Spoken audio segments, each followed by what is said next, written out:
This is the financial hub of East Africa, and the most expensive square mile. Yeah. I can say in East Africa. Yes, East and Central. Yeah, because why do I say so? It's because for you to earn a property in Upper Hill, you'll have to break, an arm and a leg. So that's why I say, because here we have mostly multinational organizations coming to set their regional headquarters here. We have experts who have come also to settle here. So you find that's the reason why maybe I can say it is one of the most square miles in the region. So we are in Upper Hill neighborhood. Now we are here to focus on the, as you rightly said, the construction of the Tanzania NSSF Twin Tower in Upper Hill. Now the project was launched way back in June 2024. There was a delegation of Tanzanian government led by foreign affairs ministers. January Makaba, sorry if I don't pronounce that word correctly. It's called January Makaba. Yeah, January Makaba, I think so. Yeah, January Makaba. So he's the one who led that delegation after acquiring this property just right opposite the British High Commission. Yeah, so that is what we want to focus on today. So we are going to take you through the features of the project, the scope, and all that. So maybe you can share with us, because someone may be watching and for the first time they are hearing of NSSF Tanzania doing that very high-end complex, Twin Tower in Kenya. Why did they choose Kenya and not Tanzania, or maybe Dar es Salaam or Dodoma?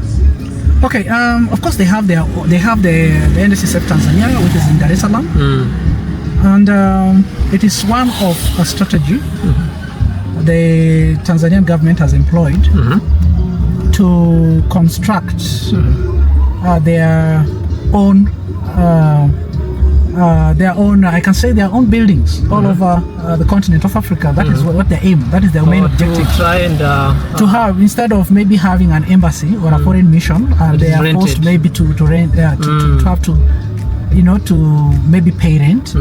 So what they have done is, they come, get a property, and then they develop it. Mixed use residential and both mixed use buildings for residential and also for commercial. So this one, for example, what they're putting up is going to be a mixed use, where they're going to, the building, one of the tower is going to host the embassy offices. Then we are going to have now for the residential part. Then just a few meters from where we are, there is also a place where they're putting up as only strictly residential for the Tanzanians who are coming to for their own staff will be coming to work here in Kenya. Expatriates. But you see, the tower is going to have the offices and also the residentials. For the residential, is going to be for anyone who wants maybe to get to live, and also work there. Even a local. But a few meters from here, from where we are, there is also a place where now they're constructing purely for their staff. Okay. Why Upper Hill? More Upper Hill, as you can see, there still is a bit. I can see there's still some space, as opposed to Westlands is still kind of congested now.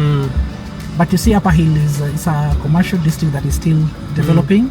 Then also is a place that has attracted, as I said, multinational. So they want to associate with themselves with, with such kind of caliber. Makes sense. Yeah, you see, just right, few meters from where we are, we have the British High Commission.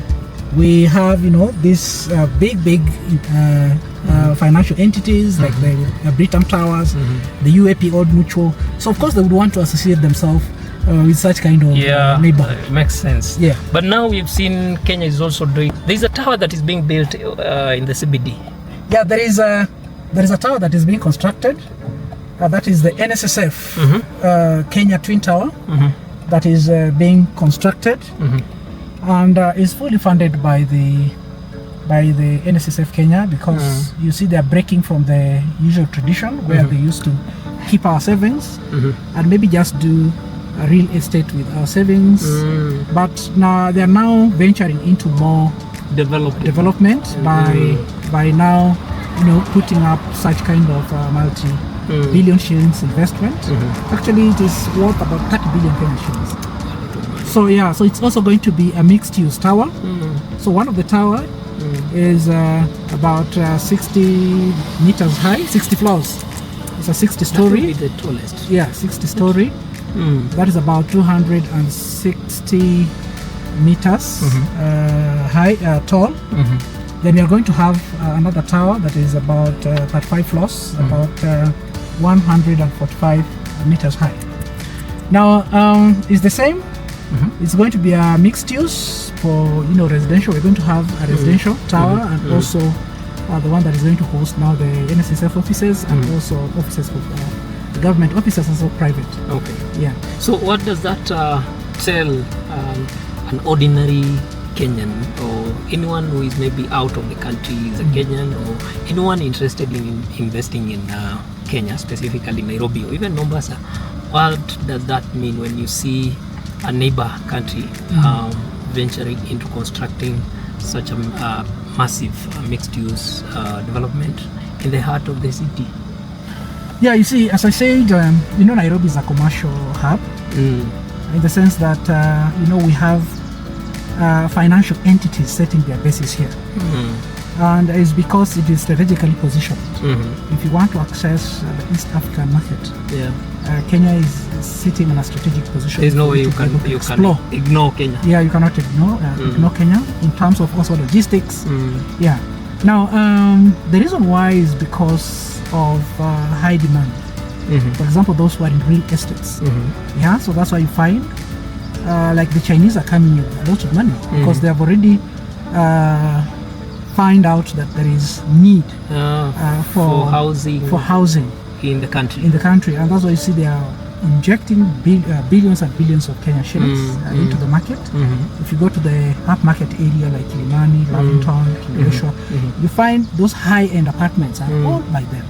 They bring money, they buy, for example, these kind of buildings, they bring them down. They buy and the next day... Yeah, they flatten them and then they start construction. Yeah, so it's because of the high demand for the those who are in the housing. Yeah, that's why you find all these companies are coming in. So anyone who is watching in the diaspora, please, Kenya is the place to be. You can just liaise with someone like today here. Yeah, that is. That's why property develop. I'm telling you. For example, you find some of these properties before they are full even before. Yeah. Most of those apartments, like in Westlands, I have several, about 10, 11 developers I deal with in Westlands. I can tell you by the time construction reaches about 40-50% construction level, they're all sold out. Yeah, they're all sold out. So demand. So that just tells you the high demand. The demand is very high. Housing. Now you just need to get the right contact. Like as I say today here, from the beginning is going to take you through what is required in terms of the paperwork. And then you can have your own unit.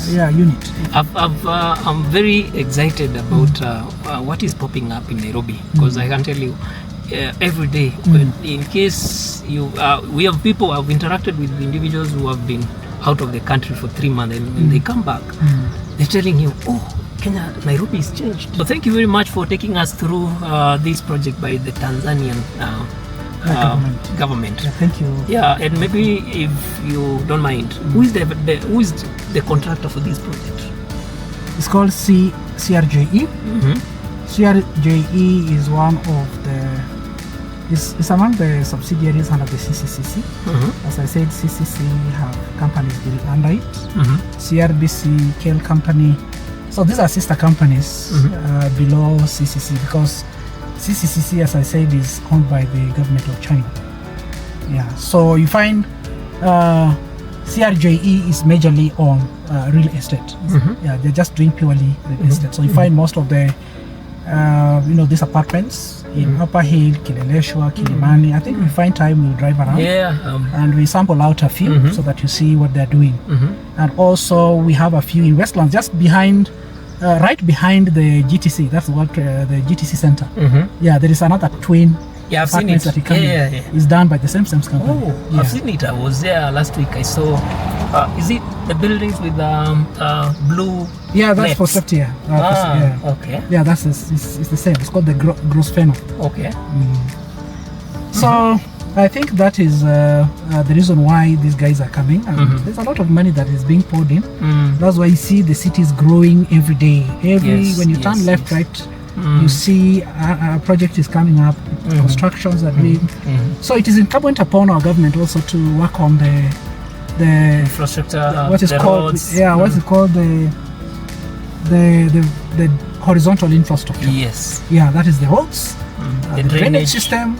Yeah, because you see, if for some of us who have really traveled even outside I can say within the continent, you find Nairobi Skyline compete with some of the best skylines in Africa we have. Actually, our only competitor is Johannesburg. You can. But we are still lagging behind when it comes to the horizontal infrastructure. We are only beautiful when you are up there. Yeah, up it looks amazing. Down, but down, we really need to do a lot of work. Sure. Because you see, just some little rain, the whole place is flooded. So you see, we really need to work on this. We really need to work on this. Because you see, for an investor, for someone to bring those, billions of shillings, he first of all has to make sure that there will be return on investment, because you don't want to bring your money in a place that you're not sure of tomorrow. So there must be financial stability, the infrastructure has to be there, well developed. Then of course the labor has to be skilled, because this person investor is not coming with labor. No. If it's an engineer, they need to find the engineer, the surveyor, they need to find architects here, the welder, the steel fixers and everything. So I think those are the things that we as a country can say, I can be proud of, that we are doing so well. Our workforce is one of the highly skilled in the region. That's why the Kenyan skills are widely sought after. You can go to any country, you find Kenyans working. It's because of the skills.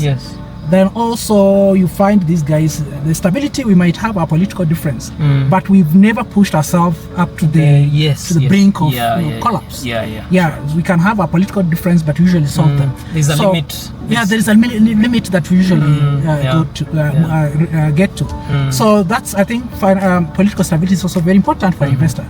Then also I said, well-developed network, red network, that in terms of also the ICT development, the energy and all that. And energy is one of the major components when it comes to the development of a country as a whole. Because for now we are generating about 300,000 megawatts. That's a huge deficit, because for us, Kenya is really industrializing. Very high rate. And from all the major towns. And that's why you find that because of that huge deficit in terms of the electricity, we are forced now to go to the neighboring countries, actually buy from Uganda and also Ethiopia to at least to try and close the deficit. But I'm happy because there are plans by the government. The plans are at a very high, at an advanced stage to develop a nuclear plant. So in the next 2 years to come, the construction of 2,000 megawatts nuclear plant will be starting. Where will it be? Is it the coast or the coast? There are plans to put at the coast, but because of the political interference that was there, and I saw people demonstrating. So it was moved to Siaya County. That is where now they are going to put the plant. So there is a lot of growth that is happening, not only in Kenya but Africa. And I've actually worked with a few individuals, mostly Black Americans, who are really moving in the country. They are coming in almost every day. You see, when you go to the airport, you'll see a lot of them coming in. So that tells you that Africa is the future, and you have to take advantage of whatever is happening in Kenya, in Nairobi, even the coast. Buy these properties and invest in properties. You'll reap very, very good returns very soon. So thank you very much. Maybe remind us, and maybe before you remind us your channel, give us a closing remark. Okay, please check out Tugai Realtors. He's doing an amazing job exploring the country in terms of the real estate opportunities that are available for diaspora. If you want to invest in Kenya, place is very safe. Kenya is one of the safest countries we have in Africa. It's a financial hub, and that's why we have all these multinational organization coming to invest here. We have the Microsoft, we have the Google, we have the Coca-Cola, Eastern Central Africa headquarters here. So we have major we have the UN, companies. We have the UN. Actually, the UN is adding 3 more offices because initially we had the UN Habitat and we also had the UNEP.